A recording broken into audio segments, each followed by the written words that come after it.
నీ పేరేంటి? నీ పేరేంటి? సార్ నా పేరు గోపాల్ రెడ్డి సార్. గోపాల్ రెడ్డి. ఓకే మా గోపాల్ రెడ్డి గారు చెప్పండి, మీరు ఏ టీచర్? మీరు? సార్ నేను మ్యాథ్స్ సబ్జెక్ట్ సార్, గణితం 10th క్లాస్ వాళ్ళకి క్లాస్ టీచర్ గా ఉన్నాను సార్. ఓకే నా సొంత స్కూల్ సార్ ఇది. నేను ఇక్కడ చదివి ఇక్కడే టీచర్ గా అయినాను సార్. ఇక్కడే చదివావు? ఇక్కడే ఉన్నామని ప్రత్యేకంగా ఈ స్కూల్ కి ట్రాన్స్ఫర్ చేయించుకుని వచ్చాను సార్. మీ ఒక ఏ ఊరు మీది? సార్ ఇదే ఊరే సార్. కొత్తవేనా? Okay, continue. 10th క్లాస్ ఇక్కడే చదువుతున్నా సార్ నేను, ఇదే రూమ్ లోనే. ఇక్కడ చదువుకున్నా ఇక్కడే టీచర్ అయ్యాను. కానీ ఉన్నప్పుడే ఫస్ట్ ఉన్నప్పుడే నేను ఎస్జిటిగా వచ్చింది సార్ 98లో. 98 వచ్చావు. I'm very happy, proud of you. కానీ మరి కంటిన్యూ చేయి. నమస్తే సార్. నమస్కారం అమ్మా. నా పేరు పర్వీన్ సార్. ఏదమ్మా? పర్వీన్ సార్. పర్వీన్. మా ఆయన పేరు షబీర్ సార్. ఎన్నిసార్లు వచ్చావు ఇక్కడికి? చాలా సార్ పిల్లలు వస్తున్నావా? నువ్వు వస్తున్నావు, ఆవిడ వస్తుందా? ఆవిడ వస్తుంది, నువ్వు డుమ్మ కొడతావు.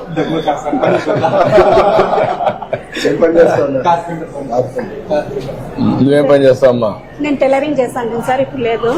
హౌస్ వైఫ్ గా. ఎంతమంది పిల్లలమ్మా? ఇద్దరు సార్, ట్విన్స్ సార్. వీళ్ళిద్దరు. ఇద్దరు ట్విన్స్. ఇద్దరు 10వ తరగతినా?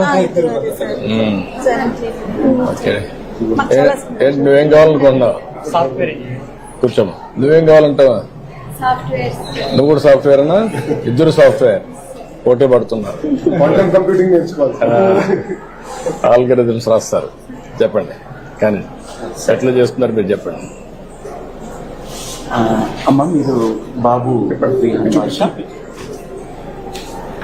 రిహాన్ భాష గత సంవత్సరంలో మొదటి PTM సమావేశంలో మొదటి క్వార్టర్ సంబంధించిన సమాచారం మీకు అందించాలి. ఆ రోజు హాజరైనారు. గతంలో శేఖర్ సార్ అనే వ్యక్తి ఇక్కడ టీచర్ గా ఉండేవారు, క్లాస్ టీచర్. ఇప్పుడు నేను కొత్తగా వచ్చాను కాబట్టి వీళ్ళ ప్రగతి నాకు తెలిస్తేనే నేను వీళ్ళని అభివృద్ధి చేయడానికి ఉంటుంది. గత సంవత్సరంలో బాబు అన్ని సబ్జెక్టులలోనూ బాగానే ఉన్నారు. ఇదేమంటే 9వ తరగతి కాబట్టి కొంచెం బాధ్యత అంత ఉండదేమో అనిపిస్తుంది పిల్లల్లో.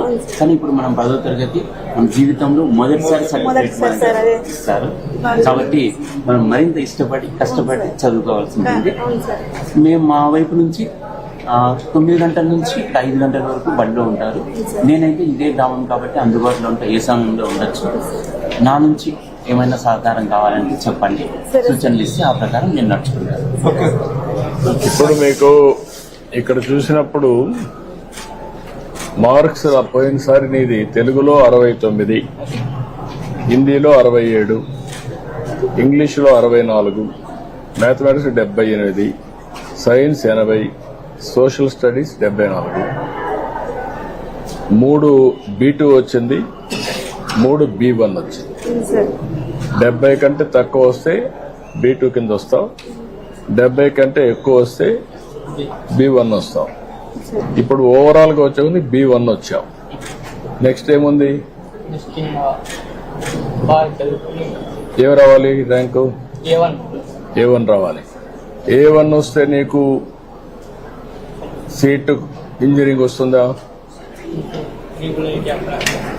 దానికి కూడా బాగా చదువుకోవాలి కదా. ఇప్పుడు నుంచి ఇంప్రూవ్ చేసుకుంటావా? నమ్మకమేనా?